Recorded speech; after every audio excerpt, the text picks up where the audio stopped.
शिवाय। जय माता दी। स्वागत करता हूं आपका अपने इस मंच पर। मैं ज्योतिर्विद दिलीप कुमार जी। मित्रों, 22 अक्टूबर से आप देखेंगे कई ग्रहों का राशि परिवर्तन हो रहा है। कई ग्रहों का मतलब है मंगल का राशि परिवर्तन हो रहा है। तो इस राशि परिवर्तन से ये सूर्य के साथ युति बनाएगा। सूर्य के साथ युति बनाने के बाद यदि हम देखें तो दो गर्म प्लैनेट काल पुरुष कुंडली के अनुसार अगर देखें तो सप्तम भाव में आएंगे। अब हम भारत की कुंडली देखें, ये छठे घर में आएंगे जो रोग का घर है। ये दोनों प्लैनेट सूर्य भी नीच के होंगे जो बिल्कुल शुभ संकेत नहीं देते। सरकार के लिए, पॉलिटिशियन के लिए ये एक नेगेटिव होगा। उनके काफ़ी सारी परेशानियों का सामना करना पड़ेगा। तो मैंने एक हॉरोस्कोप बना के तैयार किया है मित्रों। आप देखें, मैं आपको स्क्रीन पर दिखाने की पूरी कोशिश कर रहा हूं। मित्रों देखें, भारत की कुंडली को भी मैंने एनालाइज किया है। भारत की कुंडली भी वृषभ लगन की कुंडली है और भारत की कुंडली के लगन में राहु बैठा है। और इससे मैं गोचर की कुंडली बनाई है मैंने 22 अक्टूबर की रात्रि के 8:45 बजे के आसपास की। देखिए, उसमें भी राहु वृषभ लगन में गोचर कर रहा है। तो यानी कि ये जो ग्रहों की स्थिति बन रही है मित्रों, आप देखेंगे वृषभ लगन में राहु, पंचम भाव में बुध का विराजमान होना और छठे भाव में सूर्य और मंगल, भाव सप्तम में केतु, दशम नवे भाव के अंदर शनि और गुरु और भाव 12 में चंद्रमा विराजमान है। यानी कि अगर हम देखें तो पंचम भाव पीड़ित हो रहा है। पंचम भाव के ऊपर पूर्ण दृष्टि राहु की पड़ रही है, शनि की पड़ रही है, बृहस्पति की भी पड़ रही है।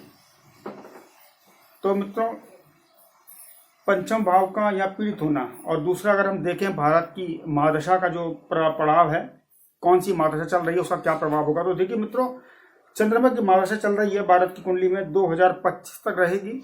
और महादशा के अंतर जो दशा चल रही है वो बुध की चल रही है, जो 1 जनवरी 2021 से 1 दिसंबर 2022 तक चलेगी।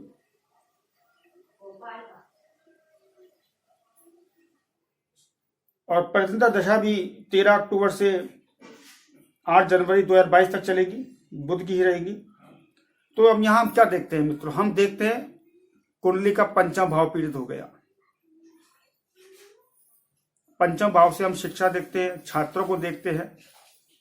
फिर यहाँ पे सूर्य का भी पंचम भाव का जो स्वामी जो कारक तत्व है बृहस्पति और सूर्य, वो भी पीड़ित हो गए। सूर्य तो नीच का हो गया।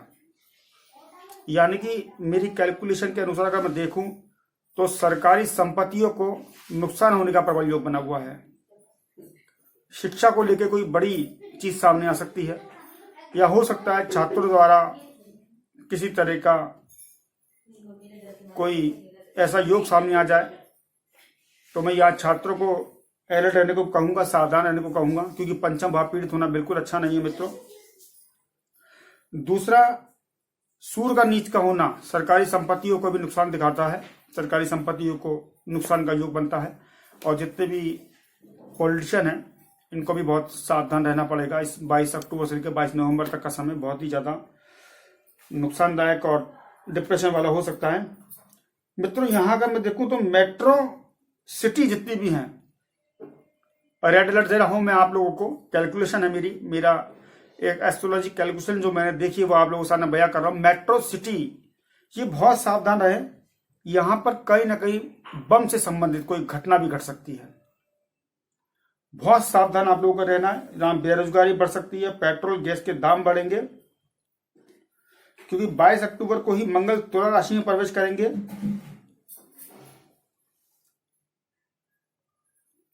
जिसपे शनि की दशम दृष्टि पड़ेगी।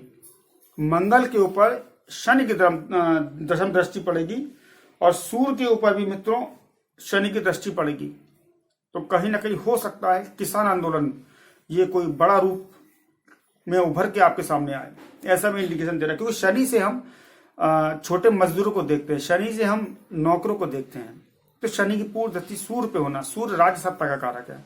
तो कहीं ना कहीं यहाँ बहुत डिप्रेशन, तनाव की स्थिति, परेशानी की स्थिति क्रिएट हो सकती है। तो विशेष सावधानी बरतें। दूसरा मित्रों बताऊं मैं, यहाँ पर कोविड के कुछ केस ये भी अचानक बढ़ेंगे। मैं देख रहा हूँ लोग सोशल डिस्टेंसिंग का पालन नहीं कर रहे। बाजार में जाता हूँ, लोग मास्क नहीं लगाते। तो यहाँ केसेस बढ़ेंगे कोविड के। लेकिन बृहस्पति की दृष्टि में शनि है, बृहस्पति युति में है, तो बहुत जल्दी इनका समाधान भी होगा, बहुत जल्दी इसमें सुधार भी आएगा। लेकिन जैसा पिछली बार आपने देखा था अप्रैल के अंदर हुआ, अप्रैल माह में जो महामारी से पीड़ित हुए लोग, वैसी स्थिति इस माह अक्टूबर नवंबर में नहीं रहेगी, क्योंकि यहाँ बृहस्पति बहुत अच्छे हो गए हैं। सूर्य और शनि मंगल थोड़े से पीड़ित हैं, ये जब गुजर जाएंगे नवंबर के बाद तब स्थितियां बहुत अनुकूल, बहुत अच्छी होगी, क्योंकि अप्रैल जैसी स्थिति यहाँ हो मुझे नहीं लगता। और रेड अलर्ट मैंने 8 जनवरी 2022 तक दिया है। 8 जनवरी 2022 तक बहुत सावधान रहना है सभी लोगों को। अच्छा, एक चीज और मैं देख रहा हूँ, जैसे छात्रों का स्थान पीड़ित हो रहा है, शिक्षा भाव, तो तालिबानियों के साथ हो सकता है कुछ संबंध सामने आए, कुछ संबंध सामने आ सकते हैं तालिबानियों के साथ। चलिए मित्रों, ये तो ज्योतिष था। और नेताओं के द्वारा, क्योंकि सूर्य पीड़ित हैं, तो नेताओं के द्वारा कुछ ऐसी स्थिति या ऐसा गोचर सामने आ सकता है धार्मिक उत्माद की स्थिति को लेकर, जो अच्छा नहीं है। और दूसरा, कानून के कारक बृहस्पति भी पीड़ित हैं, तो कुछ बड़े या कुछ कड़े कानून सामने आ सकते हैं। तो बृहस्पति शनि की युति जब तक रहेगी मित्रों, तब तक ये परेशानियां हमारे देश में रहेगी। जैसे ही नवंबर में बृहस्पति और शनि की युति हटेगी, इसके अंदर परिवर्तन आते हुए दिखेगा। चलिए आज्ञा दीजिए, आगामी कोई वीडियो और फिर आपको सामने लेकर आऊंगा। तब तक मुझे आज्ञा दीजिए। ओम नमः शिवाय।